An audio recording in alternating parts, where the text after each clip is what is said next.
Graça e paz, meus amados irmãos. Estamos falando de Páscoa, no hebraico Pessah, e eu escolhi falar sobre esse texto a partir de Isaías, para estabelecer um meio termo entre aquilo que foi a primeira Páscoa e aquilo que veio a ser a segunda Páscoa. A primeira Páscoa nós encontramos em Êxodo capítulo 12, a instituição da Páscoa, as vésperas da grande libertação que o próprio Deus faria do seu povo da escravidão do Egito após a passagem do espírito da morte sobre aquele país, ceifando a vida dos primogênitos. A segunda Páscoa, que na verdade aconteceu por ocasião da celebração da primeira, no tempo do nosso Senhor Jesus.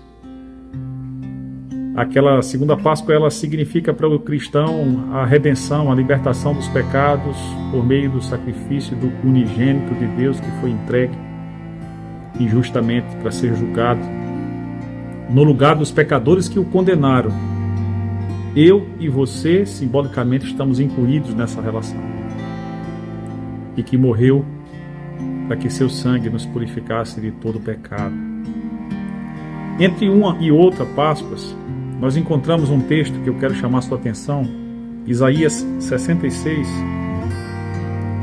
Está escrito: ouvi a palavra do Senhor, vós, os que temem a Deus, vossos irmãos, que vos aborrecem e que para longe vos lançam por causa do vosso amor ao meu nome, e que dizem: mostre o Senhor a sua glória, para que vejamos a vossa alegria, esses serão confundidos. Voz de grande tumulto virá da cidade, voz do templo, voz do Senhor, que dá o pago aos seus inimigos. Antes que estivesse de parto, deu à luz. Antes que lhe viessem as dores, nasceu-lhe um menino. Quem jamais ouviu tal coisa? Quem viu coisa semelhante? Pode por acaso nascer uma terra num só dia, ou nasce uma nação de uma só vez? Pois Sião, antes que lhe viessem as dores, deu à luz seus filhos. Acaso eu farei abrir a madre e não farei nascer, diz o Senhor? Acaso eu que faço nascer fecharei a madre, diz o teu Deus? E essa passagem é uma passagem no contexto da punição de Deus, juízo de Deus sobre aqueles que se recusavam a ouvir a voz de Deus.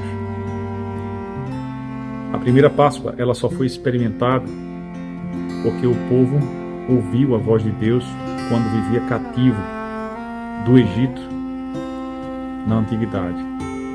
A segunda Páscoa só foi possível porque Jesus Cristo ouviu a voz de Deus em resposta à sua oração: Pai, se possível, passa de mim esse cálice. E na cruz ele disse: Pai, perdoa eles, não sabem o que fazem, e disse também: nas tuas mãos entrego o meu espírito. E esse mesmo Jesus expirou, mas ao terceiro dia ressuscitou. E isso para que nós olhemos para o passado, para que nós olhemos para Isaías e percebamos como o povo estava distante de Deus, ao ponto de se tornar realmente necessária uma segunda Páscoa,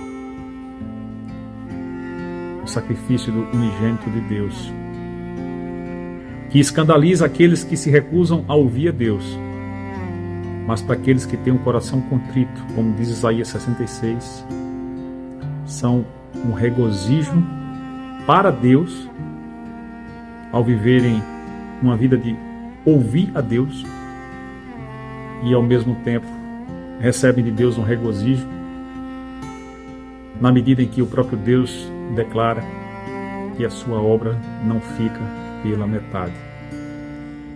A redenção começa em Gênesis 3,15. Deus buscando a humanidade perdida nos seus pecados e sem condições de lidar com as consequências deles. A redenção se aperfeiçoa na cruz e na ressurreição do nosso Senhor Jesus, que vive para que nós possamos viver uma vida ouvindo a Deus. Que seja esse o seu propósito do coração nesta Páscoa do ano de 2024. Ouça mais a Deus, esteja mais atento aos direcionamentos que o próprio Deus nos dá aos ensinamentos do nosso Senhor Jesus, que são a verdade que nos liberta. Hoje tantos estão cativos de outras coisas, não mais do Egito, mas dos seus próprios pensamentos, da sua mentalidade carnal. E Deus quer verdadeiramente nos libertar para viver a vida que Ele propôs para nós. A obra do Senhor não fica pela metade. Que você possa crer cada vez mais nesse Deus e dar ouvidos à sua voz. Deus te abençoe. Eu sou o pastor Nelson, pastor da Igreja Batista da Praia, na Reserva do Paiva, filha da nossa igreja mãe, a Igreja Batista Emanuel em Boa Viagem. Boa Páscoa.